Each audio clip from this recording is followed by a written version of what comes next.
cha siasa ni kama binadamu ambaye anazaliwa, anakuwa, anakomaa mpaka anafikia level ya maturity. Sasa misukosuko ya kisiasa, mabadiliko ya kisiasa, migongano ya kisiasa na kiitikadi huwa ikiwakutanisha kamati kuu ambao ni chombo mahususi na maalum cha kufanya maamuzi. Huwa wanakuwa wanajadili hali ya nini ya kisiasa.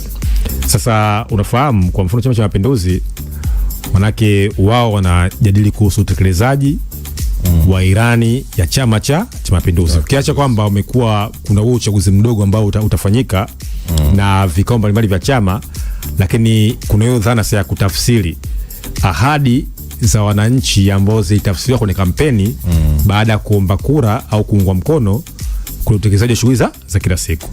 Kwa upande wa Chadema unafahamu wao walikuwa hawafanyi shughuli za kisiasa. Kwa sasa kwa mazingira yao sasa wao watakuwa wanajadili kuhusu kwa mfano sasa tunatokaje hapa? Tunaanzaje safari hii? Tutafika paka wapi? Na je, sasa tunaweza kuja na mikakati gani mwisho wa siku sasa tuendelee kutafuta uungwaji mkono, kwa sababu chama kinatafuta uungwaji mkono, usisahau. Kwa sababu kuna wananchi ambao wamekuwa wanaviamini vyama tofauti. Sasa unakuja mikakati gani ambayo itakuja ina nguvu au ina ushawishi kuweza kutafuta uungwaji mkono wa falsafa zako, Irani, itikadi, hata misingi ambayo umekuwa ukiamini. Sawa, pale alizungumza John Heche na kieleza kwamba mwelekeo wa nchi kwa sasa upo Chadema, kisema Chadema wamerejea na siasa zimerejea. Yeye anasema baada tu ya Chadema kuruhusiwa au kufunguliwa ile zuio lao, ndipo siasa zimerejea tena kuchangamka. Sema kuna watu wengine pia walikuwa wamepumzika tu. Hawana chakuza, hawana wakumjadili. Tumerejea na wenyewe wamerudi.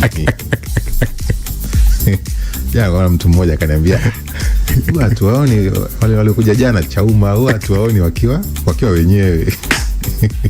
Mpaka wenzao waje na wenyewe wanakuja. Wenyewe wanadai kwamba mpaka Chadema labda waanze kufanya siasa za majukwaani na Chauma ndio huwa wanaibuka. Kwa hiyo utakuniambia kwa Chauma nyewe hawezi? Sasa ni wao sasa. Mimi sina hoja. Wao ndio wanatoa hizo hoja. Wanajaribu kulinganisha tu. Na mimi nikanaitikia kila anayesema kwa sababu na mimi sina hoja ya kupinga au kukubali hilo. Kwa nini hajaanza mpaka ndio wameanza? Mpaka wakija na nyendo na hata wanasema kimsingi hawanaga cha wao cha kuanzisha mpaka kianze. Sasa hizo hoja hizo kwenye siasa hizo kuzipinga, kuzikubali kabisa. Lakini Heche huyu hapa akizungumza jana kuhusiana na wao kurejea na mwelekeo wa nchi kwa sasa na jinsi Chadema wanavyoianza safari baada ya siku 300 na kitu hivi za kuzuiwa kufanya siasa. Jua mwelekeo wa nchi yetu, na mwelekeo wa nchi yetu unatoka humu. Nataka niliseme ili kwa uzito mkubwa mwelewe kwamba hapa mlipokaa hatima ya nchi yetu iko mikononi mwenu. Kwa mjue uzito wa majukumu mnayobeba. Kama ulikuwa unajiona kwamba wewe mtu wa kawaida tu, ujue kwamba kwa fact dunia inasubiri na nchi inasubiri kujua mwelekeo wa nchi yetu. Hiki ndio chama kikuu cha siasa za nchi hii, na ndicho chama kinachotoa mwelekeo wa siasa za nchi yetu. Kujua mwelekeo wa nchi yetu, na mwelekeo wa nchi yetu unatoka humu. Huyo ndio John Heche. Lakini pia alizungumza masuala mengine mengi, huku akishinikiza baadhi ya viongozi wao waliokamatwa waachiwe. Akizungumzia baadhi ya viongozi ambao wamekamatwa huko Dodoma na anataka waachiwe, lakini pia wakishinikiza, hata magazeti tumeona ameandika kwamba wanatafuta mbinu ya kumnasua Tundu Lissu. Wakishinikiza pia kwamba aachiwe bila masharti. Fashion. Chadema ndio fashion ya nchi. Kila mtu anayetaka kuonekana mtu sane, mwenye uelewa, mwenye mwelekeo, mwenye mapenzi mema na nchi, lazima ujinasibishe na Chadema. Ukionekana wewe ni mtu wa kutoka upande mwingine, si chama kingine, watu wanakuona wewe ni mhujumu uchumi tu, kwa sababu chama ambacho kinaaminika na wananchi ni hiki hapa.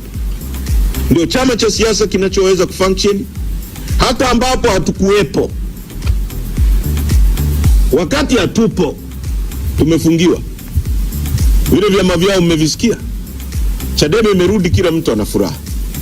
Siasa imerudi na tutafanya siasa. Sasa kwa sababu hizo Tumeagiza wanachama wetu kusajili wanachama wengine wapya na kuingiza idadi kubwa zaidi ya wanachama kwenye chama. Tunajua Dodoma walikuwa wameanza na watu wamekamatwa Dodoma. Viongozi wetu watano, naomba hiyo karatasi yenye majina hiyo. Wamekamatwa viongozi wetu eneo la Sabasaba Dodoma wakiwa wanasajili wanachama. Chama hiki hakina zuio na aina yoyote la kufunction na kufanya kazi zake. Tunajua kumekuwa na utaratibu Dodoma hasa wa kujaribu kuzuia chama chetu, hata tulipofanya mkutano mkubwa sana uliotisha pale Dodoma. Baada ya kutoka pale, viongozi wetu wa wilaya wote walikamatwa. John Heche huyo jana kwenye kamati kuu ilifanyika jana na itapomalizwa tena leo.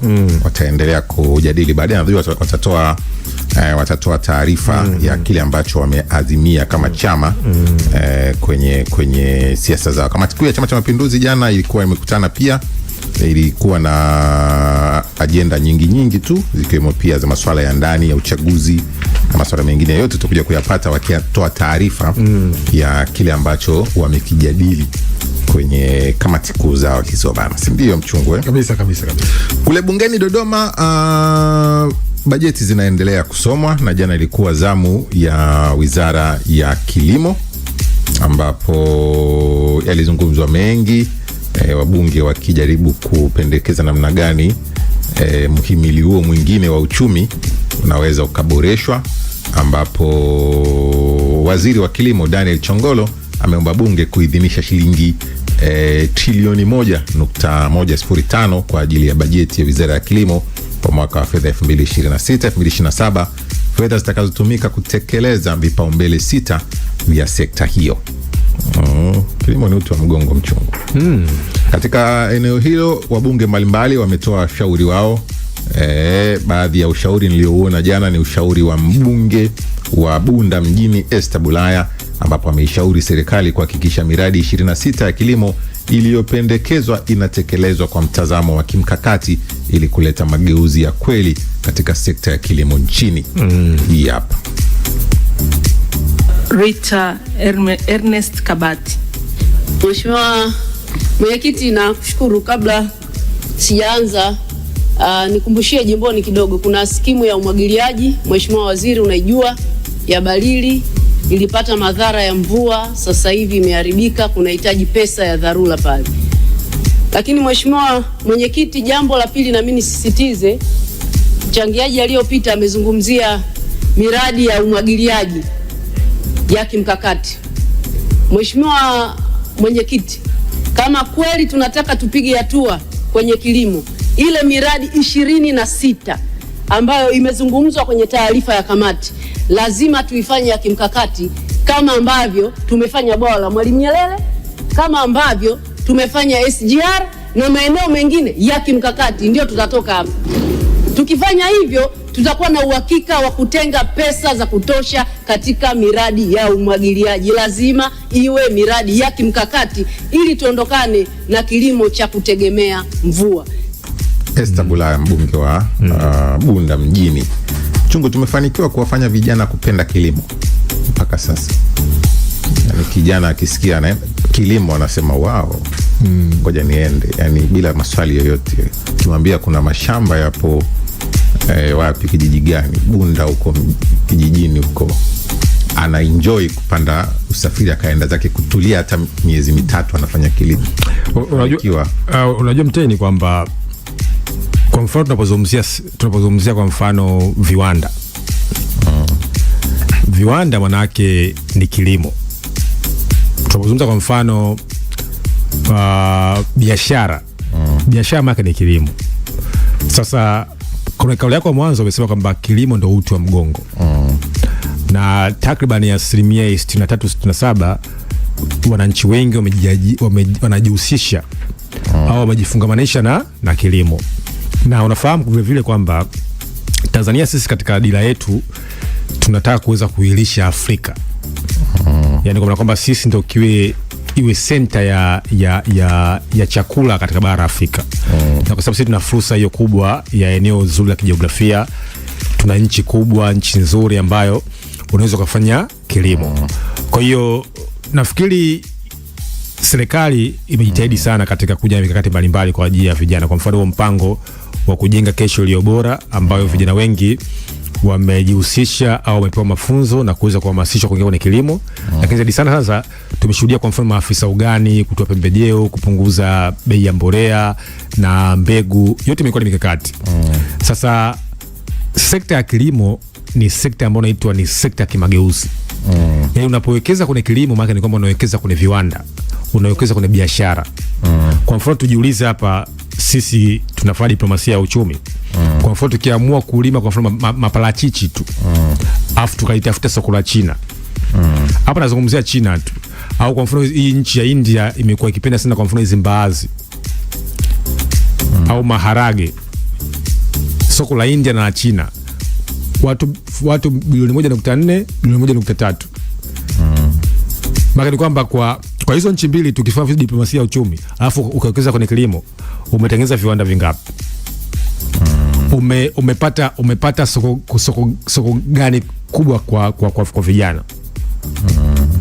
Maana ni kwamba sasa diplomasia ya uchumi imeunganishwa na sekta ya kilimo, au sekta ya kilimo imekuja kuzaa ajira. Lakini hiyo ajira inakuja kuzaa pato la nchi la taifa. Pato la nchi ya taifa maana ni kwamba hayo ni maendeleo ya mtu mmoja mmoja na maendeleo ya taifa. Kwa sasa ukisoma dira kwa kweli inataka kwamba Tanzania iweze kuwa ni mzalishaji mkuu wa nini wa chakula. Sasa tunafikaje huko? Bajeti imepangwa trilioni 1. Sawa, tuhitimishe tu na hii taarifa na hii mara nyingi tumekuwa tukizungumza masuala ya afya ya akili hapa. Hii ni kutoka kule Shinyanga, ambapo mwanafunzi wa kidato cha 4 katika shule ya sekondari Old Shinyanga, manispaa ya Shinyanga, Rebeka Maganga, huyo ana umri wa miaka 17 tu, amefariki dunia akidaiwa kujinyonga ndani ya chumba alichokuwa anaishi. Tukio hilo lilifungua upya mjadala wa masuala ya afya ya akili kwa wanafunzi na wajibu wa jamii. Naeleza kwamba huyu mwanafunzi alijifungia chumbani na kujinyonga baada ya kusikia mzazi wake ameitwa shuleni. Bwana kamuite mzazi, kaenda kumuita mzazi, afu yeye kajifungia chumbani kajinyonga. Hapo kulikuwa kuna zaidi ya kumuita mzazi. Afya ya akili. Mtoto miaka 17 kufikiri kujinyonga, unajua ni kitu cha ajabu sana. Sababu ni mtoto mdogo. Anapewa kila kitu. Mahitaji yake anapewa kila kitu. Hajaanza kujitafuta. Hakuna kitu ambacho kinamsumbua. Watu kama watoto wadogo wameweza kupata vitu vya kuwasumbua kichwani. Ni hatari. Watu wengi wana stress. Sasa mtoto ana stress gani?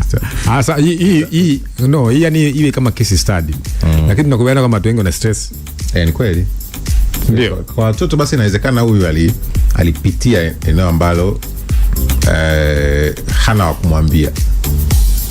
Mpaka unaambia kumuite mzazi, afu wewe unagundua tu kama ngoja mimi nijiue. Maana kuna vitu ulikuwa unapitia kichwani lakini una wa kumueleza. Ndio hiyo. Haya bana, sisi tutarudi kwa ajili ya Lenzi. Endelea kutuandikia maoni yako, na asante, nimeona mengi kweli kweli. Huyu anasema anaitwa Robert Ndauka, yupo na sisi kutoka Mburati Barafu kule. Robert Ndauka, pumzisha basi shati la mchungu. Pumzisha basi sasa kitenge la mchungu. Kijana alienda shambani, si sawa alienda na begi mjini. Vijana wetu wengi hawataki kilimo. Anaitwa Kipara Original kutoka Haydom Manyara Gitini pale. Asante pia. Mago wa Mabibo anasema hawa matapeli wa mtandaoni Mungu anawaona. Nimetumiwa ujumbe wa namba hii hapa, kaiweka kwa nimeshinda milioni 6. Kwa makini ndugu yangu.